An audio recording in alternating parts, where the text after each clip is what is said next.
Welcome back to the deep dive.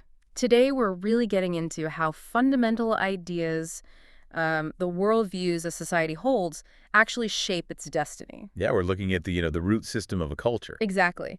And our mission is to explore that connection, drawing on some material that contrasts, well, let's say biblical principles, with the kinds of narratives often dominant today. And there's this great tree analogy used in the material we looked at. It really helps clarify things. Right, the tree. So behavior, that's like the fruit you see on the tree. Mm-hmm.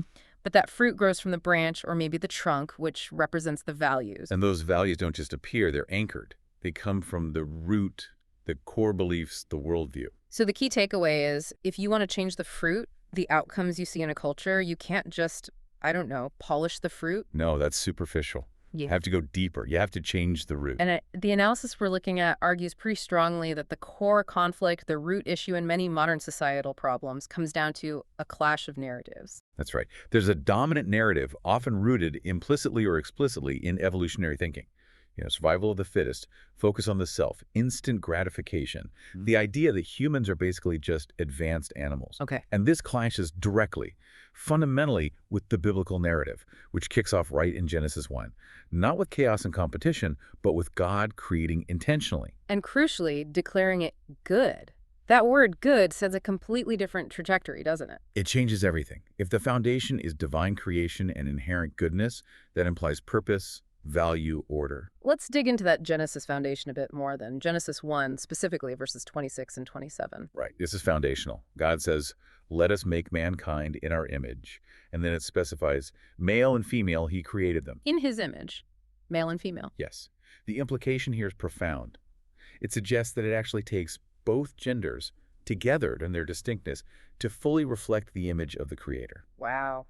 Okay, the cultural implications of that are massive, if that's the starting point. It leaves absolutely no room for traditions based on gender hierarchy, like the Korean concept of namjamyobi, male superior, female inferior. Yeah. That's immediately incompatible. But the sources also point out something interesting. Moving away from a tradition like that, but towards, say, modern secular atheism, that's framed as just swapping one problem for another. Exactly. The material calls it simply moving from one lie to another lie. You're leaving maybe a collectivist traditional falsehood for an individualistic atheistic falsehood. The root is still not truth. Still not based on that Genesis 1 reality. Which leads to a really challenging idea presented. The real root of poverty isn't primarily a lack of money or even natural resources. Okay, hold on. That sounds radical. We usually think of poverty in terms of economics, resources, aid. Right, but the argument is that the fundamental issue is ignorance and lies. Operating on false principles leads to poor outcomes, including poverty. How do they back that up? Because that challenges a lot of conventional development thinking. They use a compelling example.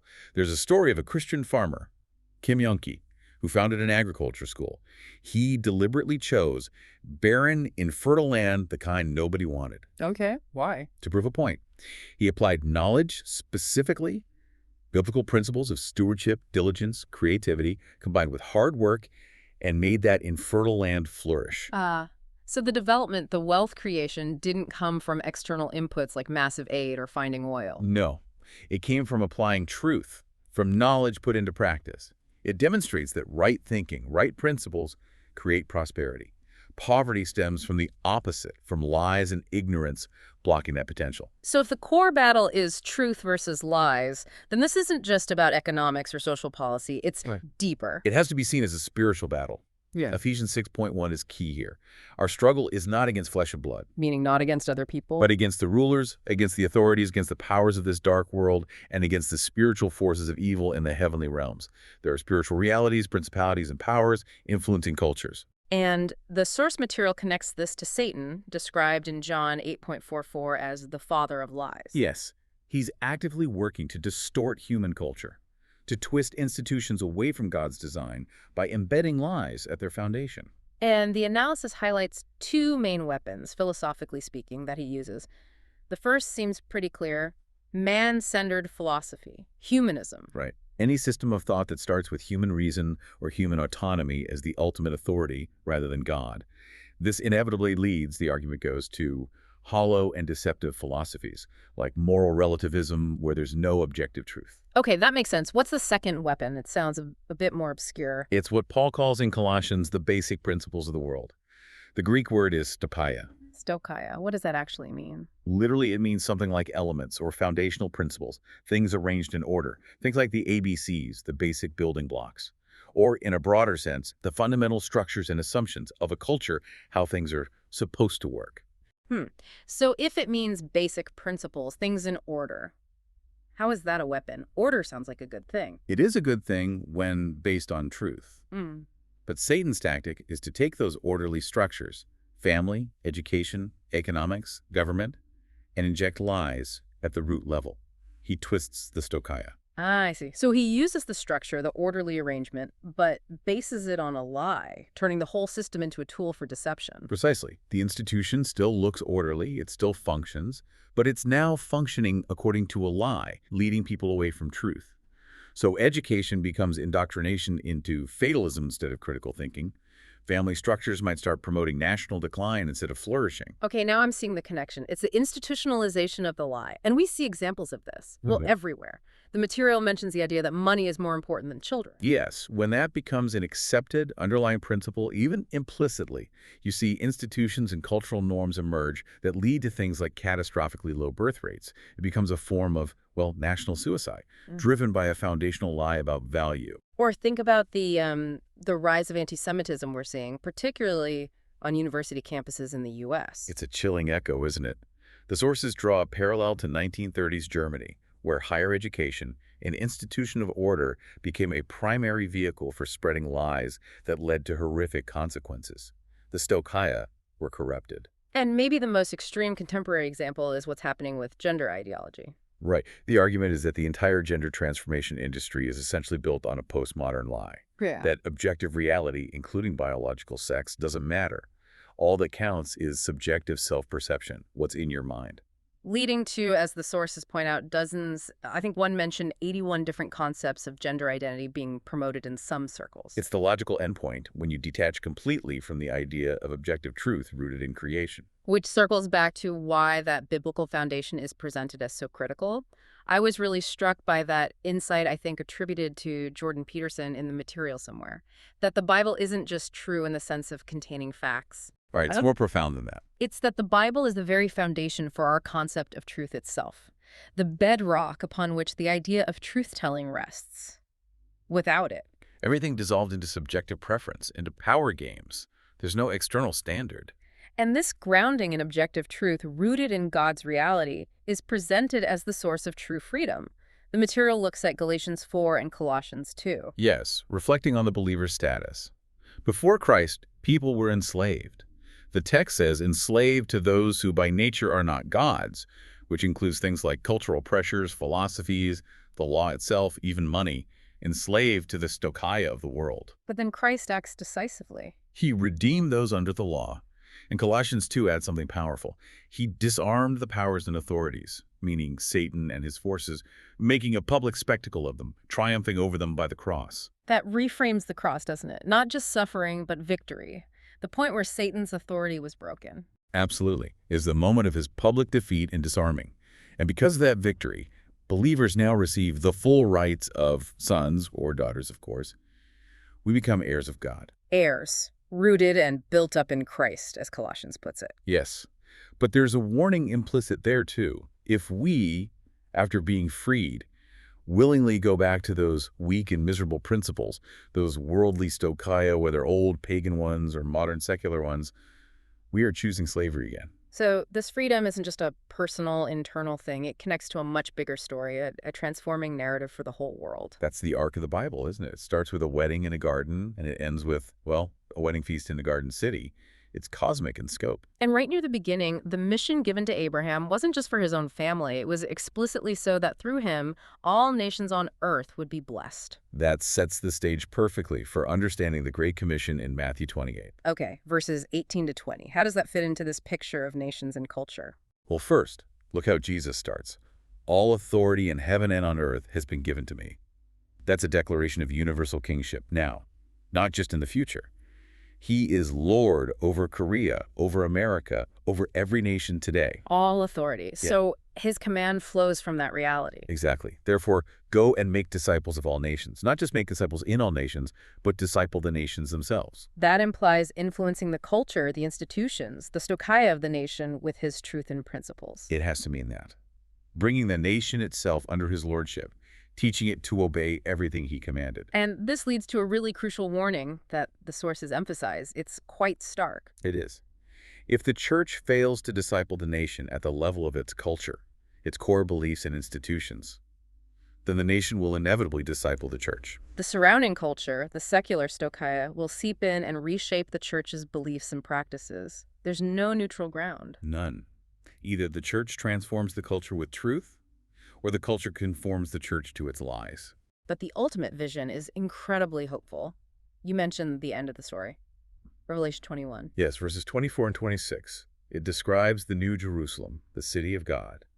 And it says, the nations will walk by its light, and the kings of the earth will bring their splendor, the glory and honor of the nations into the city. So nations and their unique cultures aren't obliterated in the end. God actually redeems and incorporates their glory and honor. It shows God values nations. He wants their cultural distinctiveness redeemed and purified to enrich his eternal kingdom. He desires their flourishing according to his design. Which brings this whole discussion right back to the present and maybe to a question many listeners are asking. Okay, if the mainstream education system is largely teaching a secular worldview, a secular stochia, what's the alternative? Especially for our kids. It's a critical question. Yeah. And the sources do offer concrete alternatives beyond just critique. Homeschooling is mentioned as a valid option for many. Right, taking direct responsibility. But also the creation of alternative institutions. Churches or Christian communities building schools based explicitly on a biblical worldview. Models like the principled approach or classical Christian education are examples. And the key difference isn't just, say, adding a prayer or a Bible class. Not at all. It's about fundamentally teaching how to think from a biblical framework, fostering critical thinking skills to analyze and engage the culture, rather than just absorbing and repeating the dominant secular narrative. It's about building a different set of stochia. So to do that effectively, to build those alternatives, or even just to navigate the current culture wisely, we need to understand the basic options, right? The fundamental worldviews at play. Exactly. The material suggests that beneath all the complexity of different religions and philosophies, you can really boil it down to three basic root worldviews. Understanding these helps immensely in discerning the spirits, so to speak. Okay, what's the first one? The first is animism. This is the worldview where ultimately everything is spiritual. Reality is fundamentally spirit, ghosts, forces. Man himself is seen primarily as a spirit trapped in a body or interacting with the spirit world that dictates everything. And the physical world? Often seen as secondary, illusory, or even unimportant compared to the spiritual realm. You find this underlying many traditional tribal cultures in parts of Africa, Asia, and historically elsewhere. Okay, animism. What's the second root worldview? The second is secularism, or atheism. This is the polar opposite in many ways.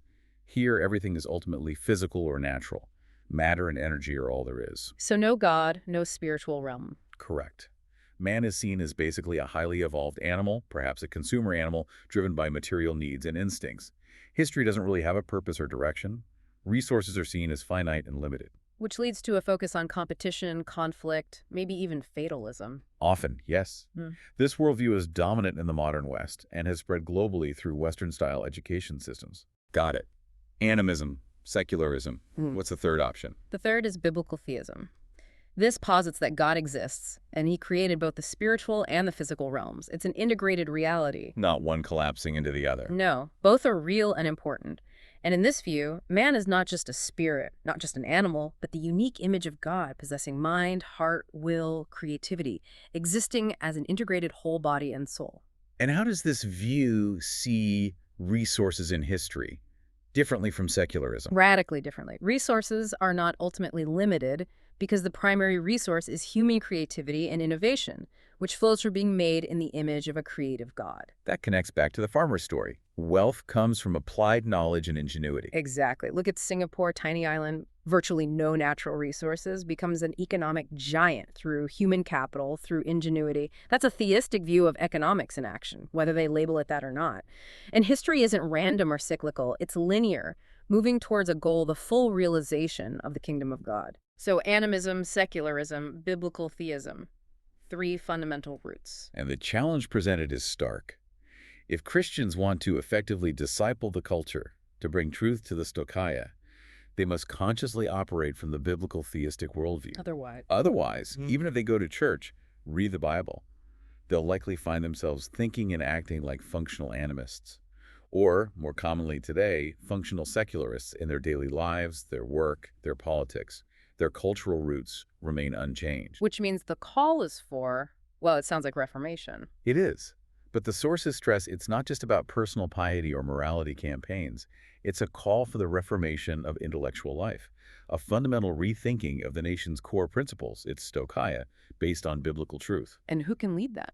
Only those who genuinely believe the Bible speaks to all of life, not just the spiritual bits. And it requires courage, real courage, to speak truth plainly, to challenge the prevailing lies even when it's unpopular, and to actively work towards building alternatives based on that truth, to resist the cultural suicide spiral. That's a powerful charge. So let's leave our listeners with a final thought to chew on, something building on all this. If you accept the Great Commission's call to disciple nations, If you believe that's actually part of the mission, then you're part of telling the whole story of the Bible, the grand narrative from creation to new creation, including God's plan for nations and cultures. And if Revelation is right, that the glory and honor of the nations will be brought into the city of God, then the provocative question for you is, what specific glory, what unique contribution from your sphere of influence, your work, your family, your community, your field of expertise, are you cultivating and preparing right now to be part of that offering brought into God's eternal city? What aspect of culture are you seeking to redeem and align with His truth? that's the real work of discipling nations, isn't it? Bringing every thought, every cultural expression captive to Christ. Something profound to think about. Join us next time on The Deep Dive.